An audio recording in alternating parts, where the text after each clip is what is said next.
Okay, so let's try to understand like the full algorithm first, like at a high level, then we'll try to understand each of these steps in more detail. The first step is you try to perform scale space detection, right? So you first try to detect like those key points, but before doing that, what you try to do, your search space is actually pretty huge. And the idea is you will first of all search over all the possible locations. But while you're searching, you will try to search at different scales. And that's the key. Okay. So you will try to search at multiple scales. And this search process actually makes it scale invariant. Okay. So that's the one important aspect of this algorithm. And once you have that search space, in that search space, you will try to find key points. All right. And again, this key point localization, we have already talked about, I think, Harris corner detection, right? That was a key point detection algorithm.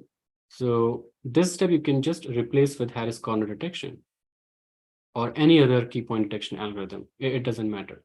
The whole idea is you're interested in finding those key points. Okay, so this is kind of a modular step here. Now, once you have that, then the third important step is how you assign the orientation.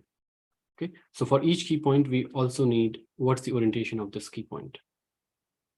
And once you have, so this will give you orientation because you're searching at multiple scales, that will give you a scale. And of course, this second step is going to give you key points. Then having all this information, then you can adjust like the scale, you can adjust the orientation. And the final part is key point description, which is a feature extraction. And again, this step is kind of modular. You can use any feature extraction algorithm for this step. For example, you can directly use HOG, which we just discussed like in the previous segment. All right. So these two parts are like kind of you can use whatever you want, but the others are important. But this is like the full process.